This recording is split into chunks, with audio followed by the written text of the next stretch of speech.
రైతు సోదరులందరికీ నమస్తే. వెల్కమ్ టు మంచివాడి యూట్యూబ్ ఛానల్. ఈ వీడియోలో కనిపిస్తున్న ఎద్దులు ఆంధ్రప్రదేశ్ రాష్ట్రం పల్నాడు జిల్లా గురజాల మండలం గొట్టిముక్కల గ్రామానికి చెందిన చెవిటి చంద్రశేఖర్ గారు అనే రైతు సోదరుడికి చెందినవి. వీటి యొక్క ఎత్తు 60 ఇంచెస్ ఉన్నాయని చెప్పారు. ఎటువంటి తప్పుడు సుడులు కూడా లేవని చెప్పారు. బండి లాగడం, అరకతోలకం వంటి పనులు 100% గ్యారంటీగా చేస్తాయని చెప్పారు.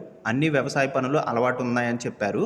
పనితనం చెక్ చేసుకున్న తర్వాతే వీటిని కొనుక్కోవచ్చు అని చెప్పారు. చెవిటి చంద్రశేఖర్ గారు వీటిని అమ్మాలనుకుంటున్నారు. ధర 2,30,000 రూపాయలు చెప్తున్నారు. ధర తగ్గించే అవకాశాలు కూడా ఉన్నాయని చెప్పారు.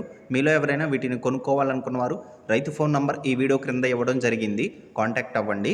గమనిక, వీరి ఊరు గురజాల టౌన్ నుండి 15 కిలోమీటర్ల దూరంలో ఉంటుంది. అలానే మీ దగ్గర ఉన్నటువంటి పశువులను సులువుగా అమ్ముకోవాలనుకున్నవారు నా వాట్సాప్ నంబర్ 9676992250కి వీడియో తీసి పంపించండి. వర్షాలు పడుతున్నాయి, వ్యవసాయ పనులు స్టార్ట్ అయ్యాయి కాబట్టి చాలా మంది రైతు సోదరులు వ్యవసాయ పనుల కోసం సేద్యపు ఎద్దులు మరియు ఒంగోలు జాతి గిత్తలు కావాలని అడుగుతున్నారు. మీలో ఎవరి దగ్గరైనా ఉండి అమ్ముకోవాలనుకున్నవారు నా వాట్సాప్ నంబర్కి వీడియో తీసి పంపించండి. మరిన్ని వీడియోల కోసం మన ఛానల్ని సబ్స్క్రైబ్ చేయండి. ఈ వీడియోని లైక్ చేయండి. ధన్యవాదాలు.